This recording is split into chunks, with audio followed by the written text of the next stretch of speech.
Nongeye kubasuhuza kandi bifuza gukomeza kugubwa neza. Ni Delphine Muhoza, tugarutse muri episode ya kabiri ya wellness cyangwa se kumera neza.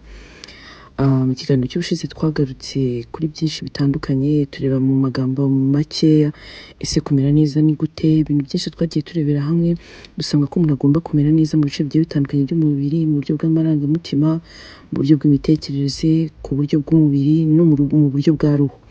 Uyu munsi rero tugarutse muri episode ya kabiri, aho tugiye kurebera hamwe kumera neza k'umubiri. Umubiri wawe ubundi uvuze ngo meze neza mu mubiri uba ushatse kuvuga iki? Iyo ubajije umuntu ngo ameze neza akubwira ati njyewe meze neza physically, meze neza. Dukunze kumva trend ivuga ngo am physically fit. Abantu benshi turabivuga ariko ntabwo tubizi niba koko physically uba uri fit. Ese kuba physically fit ni gukora siporo ukaba ufite umubiri nyine umeze nk'umuntu wateruye ibyuma cyangwa se umeze ute? Oya. Ibyo nibyo tugiye kurebera hamwe rero kuri uyu munsi, ariko mbere yuko dutangira ikiganiro cyacu cyangwa se episode yacu, ndagira ngo ubanze wibuke gukora subscribe, ubanze wibuke gusangiza inshuti zawe izi episode zacu zizagaruka ku kigendanye no kumera neza. Ariko kandi ndagira ngo nkubwire niba utarareba ikiganiro cya mbere cy'iyi episode, please ihute ugende kuri YouTube channel yanjye Delphine Muhoza, hanyuma urebe ikiganiro cya mbere kugira ngo uzakurikirane ibiganiro byose, kuko bikurikirana ku murongo niko bizagufasha. Atinze rero reka tubanze duhere ku ijambo rimwe abahanga bakunze kugarukaho kenshi rivuga ngo your body is your home, take care of it. Ni ukuvuga iki? Umubiri wawe nibwo buturo bwawe, nutabwitaho rero uba umenye ko ubuturo bwawe buzangirika, ni nako umubiri wawe uzangirika, kandi iyo utameze neza mu mubiri burya n'ibindi byose birapfa. Uyu munsi rero reka munyemerere turebe imbaraga dufite zo kuba twatuma umubiri wacu umera neza. Kumera neza k'umubiri ubundi mu magambo make ni uko urya neza, ni uko ubasha gukora siporo cyangwa se umubiri ubasha kumuvinga, ni uko ubasha kuruhuka, ariko kandi ukabasha no gukora ibikorwa bigiye bitandukanye bya buri munsi umubiri wawe ugusaba. Niba uri umuntu ubasha kujya mu kazi, niba uri umuntu ubasha kujya aho ugomba kujya, niba uri umuntu ubasha gukora imirimo yo mu rugo n'ibindi bigiye bitandukanye, ibyo byose rero turagenda tubirebera hamwe tubiganiraho, ari nako twibanda cyane ku kigendanye no kumera neza mu buryo bw'umubiri.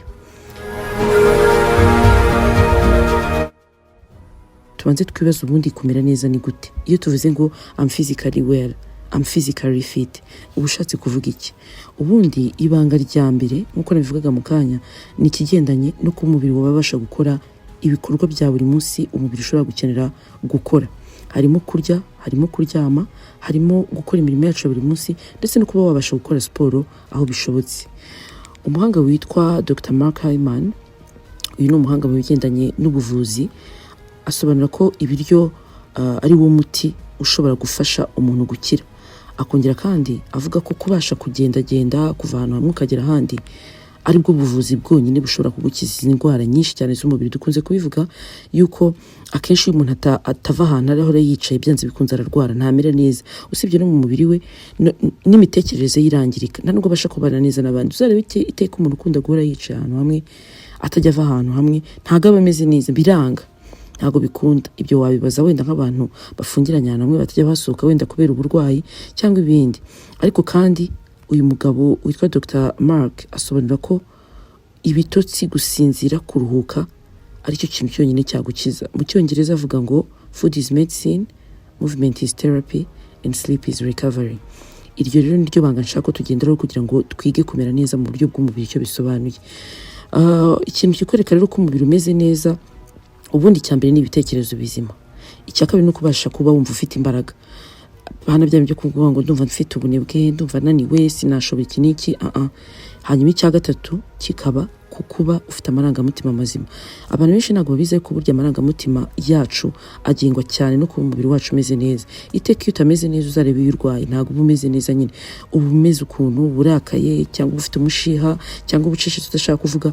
Nyine urumva ko kuba umeze neza mu mubiri bigendana no kugira amarangamutima mazima. Hanyuma rero ikindi, reka turebe uburyo umubiri wacu, ibyo navugaga n'ubundi, kuba utameze neza byangiza amarangamutima yacu, ariko bitaretse n'imitekerereze yacu ya buri munsi. Akenshi bavuga ko iyo umuntu akoze siporo bimwongerera imisemburo itandukanye y'ibyishimo nka endorphine. Ni ukuvuga ngo iyo ukoze siporo witangira wumva urakaye, wumva utishimye, ariko uzareba iyo usoje siporo ukuntu uba umeze, ufite ibyishimo, uba waruhutse, umutwe uba wumva umeze neza. Mu yandi magambo, gukora siporo akenshi bigabanya stress, bikakurinda kumva ufite ubwoba cyangwa se ufite anxiety, cyangwa se niba abantu bagira za depression n'agahinda ukumva karagiye. Ibi byose kubera ya misemburo iba yakozwe mu mubiri iyo umuntu yakoze siporo. Ariyo mpamvu kuvuga ngo umeze neza cyangwa uri physically fit udakora siporo ngo wumve ibi byose bigiye, cyangwa se wumve wongeye usubiye ubaye umuntu muzima, ntabwo bikunda. Siporo rero ntabwo ari bya byo guterura ibyuma gusa, ushobora no kwiha ukiyemeza ukavuga ati ngewe ku munsi nzajya ngenda ahantu hangana wenda na metero 200, ni urugero rworoshye, nongere ngaruke. Ibi byonyine birahagije kugira ngo umubiri wawe ube uri kuwufasha. Icyangombwa si uko wakoze siporo z'amasaha 6 ku munsi cyangwa 2 cyangwa 3 cyangwa 1, ahubwo icyangombwa ni uguhozaho. Niyo wakwemeza ukavuga ngo nzayafata iminota 10 cyangwa 15 ku munsi ngende, birahagije, umubiri wawe uramenyera. Icyangombwa ni uguhozaho. Igice cya kabiri rero nababwira kigendanye no kugira ngo umuntu amere neza dukuyemo izo siporo n'izo exercice, nakubwira ikigendanye n'imirire. Burya iyo umuntu atarya ntago umubiri umera neza. Kurya rero no kugira gute? Ntago ari byo kurya ibiryo bingana umusozi. Umubiri wawe ugaburire, kandi ugaburire bya bindi duhora tuvuga, ibigutera imbaraga, ugaburire urinda indwara, ugaburire bya bindi bituma nyine umubiri ubasha gukora, ukagira izo mbaraga zituma ubasha gukora imirimo yawe ya buri munsi, kandi umubiri nyine ukaba umeze neza. Ibyo bivuze iki rero? Ni ukuvuga ngo iyo umuntu arya bituma n'ubwonko bukora, kandi iyo ubwonko bukoze ibintu byose bigenda neza. Bivuze iki? Uba ugomba kwirinda kurya nabi, ngo wirinde kurya bya biryo byangiza ubuzima, ibiryo birimo amavuta menshi, ibiryo byakorewe mu nganda. Ubuzima bwawe bube bwa bundi bwo kurya ibiryo bitunganyije kandi bimeze neza. Nyabuneka munyemerere mbagira inama, ni ukuri twihangane, twitoze kurya ibiryo byo mu rugo, twatekeye mu rugo. Impamvu ni iyihe? Ni uko ibyo watekeye iwawe uba wabitekanye isuku. Icyo ni kimwe. Cya kabiri, ubuze ibyo washyizemo. Ntabwo ushobora gushyiramo amavuta yanduye, ahubwo ushyiramo amavuta mazima. Ntabwo ushobora gushyiramo umunyu mwinshi cyangwa se ibirungo byinshi. Ni ukuvuga ngo ibyo witekeye, witeguriye, biragufasha. Ngira akantu ngenderaho burya kugira ngo mbashe guteka ibiryo ngiye biryohere, nuko mba numva ko nabitekanye urukundo. Iyo ntetse ibiryo numva mbishaka, mbiteguranye umutima mwiza, byanze bikunze biraryoha. Nawe uzabigerageza uzambwira, ariko n'umubiri wawe byakira neza ko nyine wabitekanye urukundo.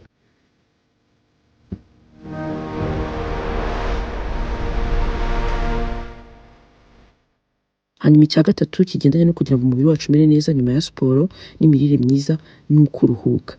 Iyo wumva abahanga bakubwira ngo byibuze umuntu mukuru agomba gusinzira amasaha 8, umwana akaryama amasaha 12, ntabwo biri ari imikino. Gusinzira ni ipfundo rikomeye ryo kugira ngo umubiri wacu umere neza. Icya mbere cyo, iyo umuntu asinzira akaruhuka neza, byongera kubasha gukora imirimo yacu ya buri munsi tutarangaye, tutumva ibintu byatuyobeye. Urabona ko akunda ubyuka ukajya ukora ibintu byose ukabona ntabwo biri gukunda, ugasanga ibintu byose uri kubyibagirwa. Umuntu yakubwira ngo ukora iki ugasanga ukoze ikindi. Burya ikira ni ikimenyetso cya mbere cyo kutaruhuka. Icya kabiri, gusinzira buriya bidufasha kugira mood nziza, ukabana n'abantu neza, umuntu yakubwira ukamusubiza neza, nta mushiha, nta roho mbi. Ibi byose rero biba byatewe n'uko umuntu aba yaruhutse. Ikindi cya mbere gikomeye abandi bantu batazi, burya kenshi nubwo twibeshya ugasanga umuntu arakora amarejime, yicisha inzara, ukabona ibiro ntibigenda kandi arashaka guta ibiro.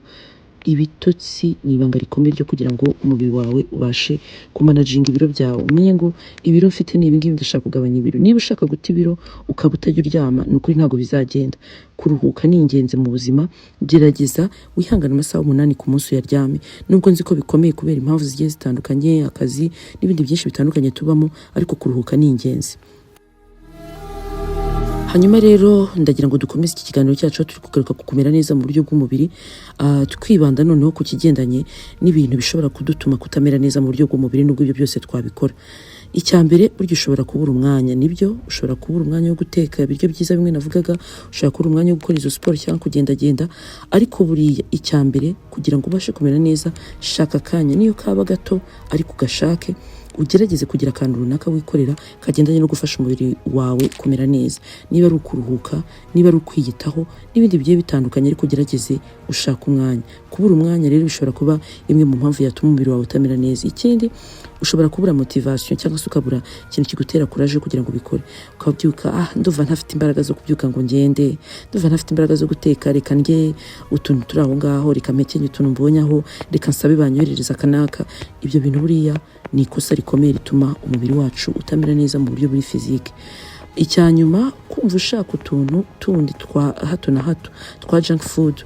Agafiriti niko kari bungwe neza, agapiza kangwa neza, kabaga nakarya, reka njye kunywa inzoga hafi aho ngaho nta wamenya. Ibintu byinshi bigiye bitandukanye, kwa kundi umva ushaka utuntu two kurya twa buri kanya.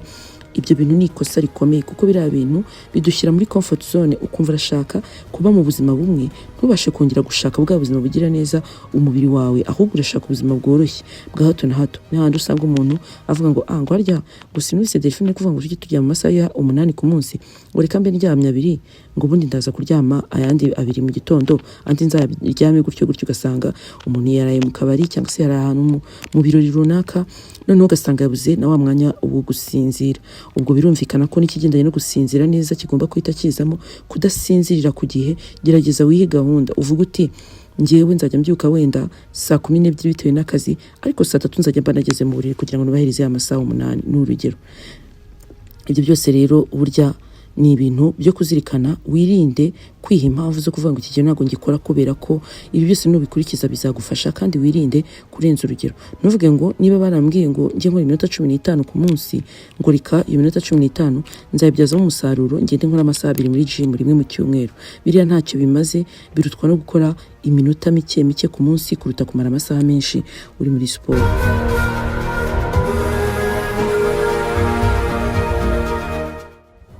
Ndagira ngo rero mbahe tips zigendanye n'ibintu byagufasha kugira ngo ubashe kubahiriza za gahunda zacu zituma tubasha kumera neza, bituma tubasha gukora izo gahunda zacu za buri munsi. Nabivuze cyane, icyambere ni ukugerageza ukamuvinga, kugerageza kugenda. Nubwo waba uri mu kazi gatuma wirirwa wicaye, gerageza basi ushaka iminota yo kugenda uhagarara, ugenda uhagaze, ukora ibintu bigiye bitandukanye uticaye gusa. Niba bikunaniye ugerageze nubura umwanya wo kubyina ubyine, nubura umwanya wo gukora udusiporo dutoya udukore, nubura umwanya wo kugira utuntu tw'utaktivite dutuma ukoresha umubiri udukore, kuko hari abantu benshi bifuza uwo mwanya ubu ngubu bidakunda kubera impamvu nyinshi zigiye zitandukanye zirimo nk'uburwayi, akazi, n'ibindi byinshi bigiye bitandukanye bigenda bibaho mu buzima bwacu. Ikindi, gerageza byibuze wihe intego yo kuryama hagati y'amasaha 7 n'9 mu ijoro. Iyo ni tip ya kabiri izagufasha kugira ngo ubashe gutuma umubiri wawe umera neza. Ikindi, gerageza kurya ibiryo byuje intungamubiri, wihata imboga, imbuto, proteine nyaboneka ni ingenzi cyane mu mubiri w'umuntu kugira ngo umubiri ubashe gukora, ariko kandi ugerageze no kurya ibyo bita healthy fats cyangwa se amavuta mazima. Izo ni za avoka ava mu bunyobwa cyangwa se nuts zigiye zitandukanye n'ibindi, ariko wagerageza nawe ugasacinga ukabireba. Icyo nzi cyo nuko ibyo ari ibyo bintu by'ingenzi, wirinda amasukari, wirinda amavuta menshi na bya biryo bikorewe mu nganda.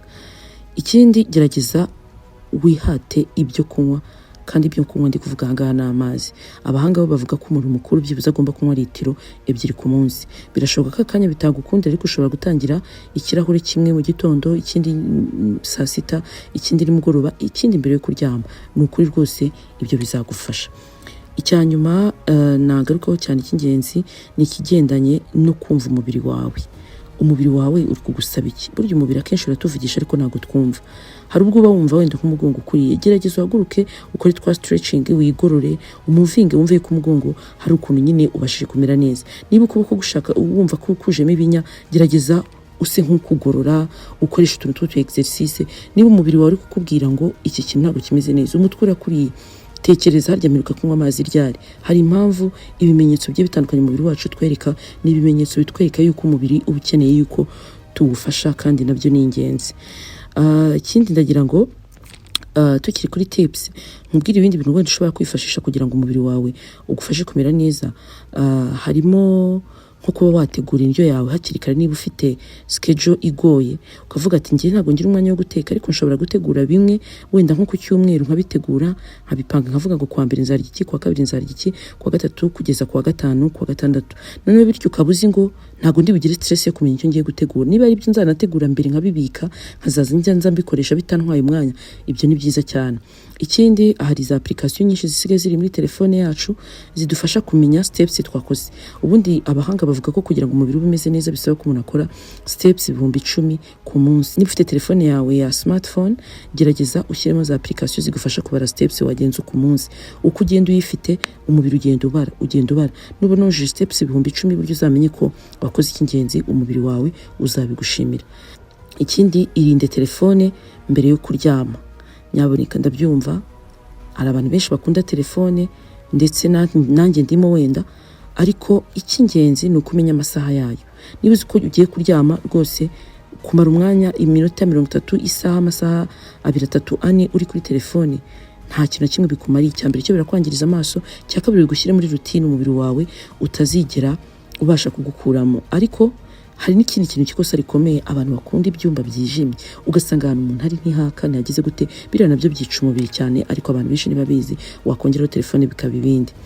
Noneho niba wumva rwose ufite ubunebwe, gerageza ushaka uburyo buri entertaining cyangwa se butuma nyine buguha courage yo gukora ibyo bintu. Niba wumva utari bubashe kwirukanka, basi gerageza ubyine, usimbuke umugozi, uterera ahantu runaka, uvuge ati ahantu noneho ntabwo nibwo ari ukuva urugendo ruto ruva ngaho rugera hariya hakaba haterera, reka ngerageze mpagende n'amaguru, nirinde ibintu ibyo ari byo byose bituma nkomeza kuba umunebwe. Wikure mu bunebwe rwose, ibyo bizagirira neza umubiri wawe.